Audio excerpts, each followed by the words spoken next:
I'm back!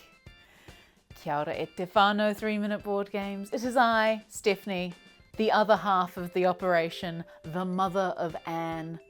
It's been a while. I actually checked in the last video I put up on the channel was my review of Le Havre, which was a while ago. The baby is bigger now. But a lot's happened. Toddlers running for Parliament, 20,000 of you subscribed. Please don't leave. I'm quite nice.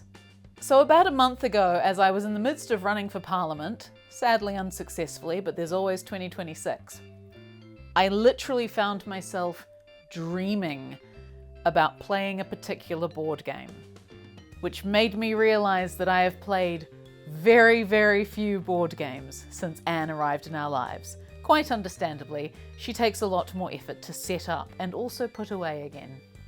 I'm recording this quite late at night. So I thought, what better way to get myself back in the saddle than to pick out a few old favourites and some of the new hotness that Jay has added to the collection while I've been otherwise engaged in human life, and go through some of the games that I am really looking forward to playing again, and some of the things on our shelves that I have never got a chance to. Everyone loves a bit of nostalgia and some callbacks, so today we are going to start with the 10 games that I have played before that I am so looking forward to playing again. In no particular order, I just have a stack of them over there, so that's the order it's going to be in. XCOM, the board game. XCOM is probably my favourite, if not the only, app-driven board game I enjoy. Now there's a problem with that, which we might explore in a future video, which is what happens when the app isn't available anymore, which I understand may be the case if you're on a newer version of Android. Which sucks, because the app integration in XCOM is so excellent in terms of giving you honestly a real-time strategy feel to a board game in a way that also integrates incredibly well with the theme of that board game. I'm pretty sure Jay still has this one up and running on one of our tablets, and when the two of us play, it is quite the experience. It's not Kitchen Rush, Rush MD levels of chaos, but it is close, and it is a very satisfying feeling when you pull it off. Century Golem Edition. I can really go hot or cold on those kind of engine building, chain your actions, make one action turn into a whole lot of outcomes. But Century Golem Edition really tickles that spot just right for me. And it probably helps that it's incredibly cute, and it probably helps that the things you're turning into other things are pretty gems. But I'm not going to apologize for my tastes, which are excellent. Block by Block. So this is the one I was literally dreaming about. Jay always mocks me for having slightly mundane dreams, but this one was quite exciting. It's an absolute banger of a co-op game. Probably didn't help that because I was running for Parliament at the time, I was really thinking about methods of political action and uniting communities against the common foe that is capitalism and the police state. So this would really have been nice if I had had any spare mental energy to put towards it. So we have the new version, which technically I haven't played, so maybe this one belongs on the other list, and the classic version of the block by block box. Yes, I did have to retake that line. It's quite difficult to say. Jaws. It really helps that this is legitimately one of my favorite films of all time.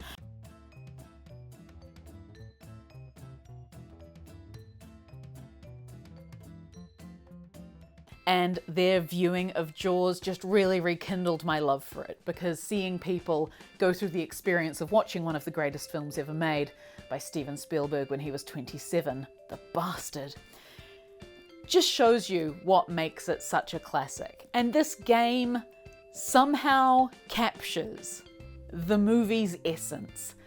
You're initially the shark, well, the time we've played, I was initially the shark roaming the waters, with the heroes desperately trying to save the innocent bathers and also the tourist-based economy of the island of Amity. Then it transforms into the fight scene between shark and boat, which is just ridiculously fun. Two really different styles of gameplay wrapped into one beautiful theme under a fantastic iconic IP. You can't go wrong. Kolejka. Speaking of games with a political message, this one should really appeal to all of the ACT Party supporters who spent much of the campaign asking me why I think rich people are so evil. Not all rich people, but definitely some of you. Kolejka is a game about queuing. It's a game about scarcity. It's a game with a darkly comedic look at what happens when communist revolution goes very badly wrong. The art is simple and a little janky in a really lovely way, and the play is just so cutthroat competitive that you can't help but make some mortal enemies when you play. Votes for women. Does this one seem a bit on the nose? Look, I love the art style, I love the history, I love the gameplay. I'm a bit of a sucker for electoral politics. But most importantly, I've only played this once, and Jay beat me, and women's suffrage lost. So I need to make that right. Obsession. I'm pondering putting this one quite a way down the queue just to scare you all, but especially Dan Halligan, who created Obsession and knows that it is one of my favourite games. Of course I have to get this one back on the table. It's been so long, and a new expansion is coming out. I'm so far behind. I love this game. I've done a whole video on it. I'll just link that one to make it easier for you. Everdell. Everdell is a perennial favourite of mine. I mean mainly squishy berries! Oh, I'm gonna regret that. It's the adorable characters plus a really good sense of progress with the number of actions you can take increasing per season so that the limited turns don't feel stifling, and of course, just vicious competition between adorable woodland creatures. Black Orchestra. It's not like I ever really need an excuse to kill Hitler.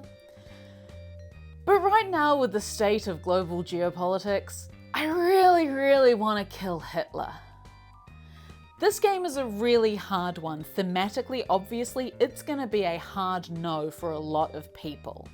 But when you're in the right headspace, coming together, joining forces, acknowledging the horrors of the Holocaust, and then blowing up Hitler can be a very mentally satisfying time. Arkham Horror, 2nd edition.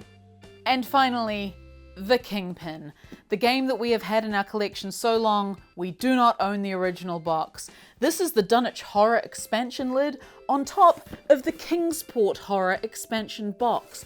That's how long we've had this game, and what Jay and I have never managed to complete is the grand campaign, taking out all the Elder Ones in a legacy system where you're playing the same characters unless they go insane or get murdered. Probably still not something that's achievable with a 2.5-year-old in the house, but one day we'll do it. So there you have it, the 10 old favourites that I'm absolutely dying to play again, now that I have a wee bit more spare time and a lot more spare brain capacity. If you have any recommendations of games I might like based on these, please do leave them in the comments. Don't forget you can sign up to our Patreon to support more of this work, and for the top 10 games that I have not played yet and am dying to, entirely based on hype from Jay, check out the next video. Ka kite ano. Block by block book. Block by block box. Block by block. Block by block box.